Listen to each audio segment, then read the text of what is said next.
فآتهم عذابا ضعفا من النار.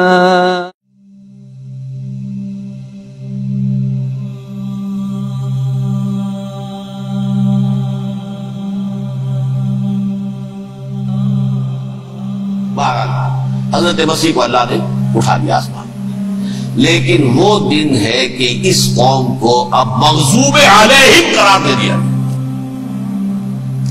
نوٹ کر دیجیے، اصل میں تو ہونا یہ چاہیے تھا کہ رسول کی جان کے در پہ جب کوئی امت ہو جاتی تھی تو اللہ کا قاعدہ یہ تھا کہ اس امت کو نسیہ منسیہ کر دیا۔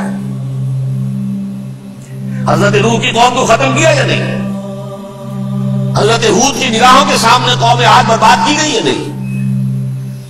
حضرت صالح کی نگاہوں کے سامنے قوم سمود برباد ہوئی؟ یہ اللہ کا قاعدہ رہا۔ سدوم اور عمورہ کی بستیاں حضرت لوط علیہ السلام جہاں بھیجے گئے، مدین کا علاقہ جہاں حضرت شعیب بھیجے گئے، آل فرعون جن کی طرف موسیٰ کو بھیجا گیا، سب ہلاک کر دیے۔ کیونکہ رسولوں کے بارے میں اللہ کا کہا، نبیوں کے بارے میں یہ بات نہیں۔ نبی آیا، اس نے دعوت دی، جس نے مان لیا اچھا کیا، اپنے لیے اچھا کیا، نہیں مانا اس کی اپنی جو ہے آپ برباد ہو گئی۔ دنیا میں کوئی فیصلہ اس کا نہیں ہوتا، لیکن رسولوں کا معاملہ یہ ہوتا ہے کہ دنیا میں وہ اللہ کی عدالت بن کر آتے ہیں۔ مانو گے تو بچو گے، نہیں مانو گے ہلاک ہوگا۔ تو اس اعتبار سے وہ مستحق تو ہو چکے تھے اس کے کہ ہلاک کر دیا جائے۔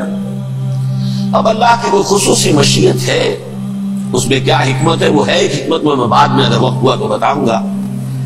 فیصلہ یہ کیا اللہ نے کہ حضرت مسیح کو تو اٹھا لیا زندہ، اور ان کی رسی ابھی مزید دراز کر دی کہ ان کو ابھی مہلت دے دی کہ تمہیں آخری استیصال، جس کو عذاب اکبر کہتا ہے قرآن، سورہ سجدہ جو حضور ہر جمعے کی پہلی رکعت میں فجر میں پڑھتے تھے، وَلَنُذِيقَنَّهُم مِّنَ الْعَذَابِ الْأَدْنَىٰ دُونَ الْعَذَابِ الْأَكْبَرِ لَعَلَّهُمْ يَرْجِعُونَ۔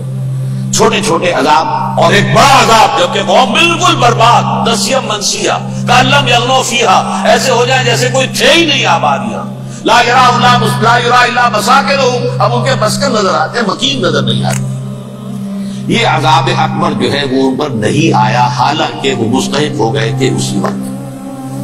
اس کو یوں سمجھیے کہ کسی شخص کو پھانسی کا حکم تو ہو جائے، ایگزیکیوشن نہیں ہوتا ہے، کئی سال گزر جاتے ہیں پڑے ہوئے، اور معاملات جو ہیں وہ چلتے رہتے ہیں۔ یہ معاملہ ہوا اس کے ساتھ، ورنہ یہ مستحق ہو چکے تھے آخری بربادی تباہی کے، عذاب استیصال، جڑ سے کاٹ دینے والا عذاب۔ وہ آ سکتا تھا ان پر اسی وقت، لیکن اللہ نے ان کی مہلت دراز کی۔ لیکن اس کے بعد اللہ نے ان کو ایک اور موقع دیا، 600 برس بعد حضرت مسیح کے محمد الرسول اللہ صلی اللہ علیہ وسلم کی بعثت ہوئی۔ اور یہ میں سمجھتا ہوں کہ اس قوم پر اللہ کا اتنا بڑا فضل تھا، اتنا بڑا فضل تھا، اتنا بڑا فضل تھا۔ اب پھر ایک موقع دیا، عسیٰ ربکم ان یرحمکم وان عدتم عدنا۔ دیکھو اب بھی تمہیں ہم ایک موقع دے رہے ہیں، تمہارا رب تمہارے اوپر اب بھی فضل کرنے کو تیار ہے، رحم فرمانے کو تیار ہے۔ ان ھذا القرآن یہدی للتی ہی اقوم، اس قرآن کے سائے میں آ جاؤ، یہ شاہدرہ ہے ہدایت میں آنے کا، اس میں داخل ہو جاؤ، محمد کی تصدیق کرو صلی اللہ علیہ وسلم، دامن محمدی میں آ جاؤ، اب بھی ہم تمہارے گناہ بخش دیں۔ لیکن نہیں، اس قوم نے حضرت محمد صلی اللہ علیہ وسلم کی دشمنی کی کمر کس لی، اور اب یوں سمجھیے اس تاریخ سے لے کر آج تک یہ گٹھ جوڑ ہے۔ ظاہر بات ہے کہ ابلیس کا بھی اصل دشمن اب کون ہے، یا ہدف کون ہے، ٹارگٹ کون ہے؟ جنہوں نے محمد کو نہیں مانا صلی اللہ، وہ تو ہے ہی جہنمی، ان پر کوئی اور محنت کرنے کی ضرورت کیا ہے؟ سمجھ لیں گئی بات؟ حضور کی بعثت کے بعد جنہیں حضور کو رد کر دیا، ان کو ایمان نہیں لائے، وہ کون ہے؟ کافر، وہ جہنمی ہے ہی ہے۔ لہذا اس کے اوپر کوئی محنت صرف کرنے کی ابلیس کو ضرورت نہیں، اس کا اصل ٹارگٹ امت محمد ہے صلی اللہ علیہ وسلم۔ وہ ساری نوع انسانی کی دشمنی اب آ کر مرکوز ہو گئی ہے امت محمد صلی اللہ علیہ وسلم کی دشمنی میں۔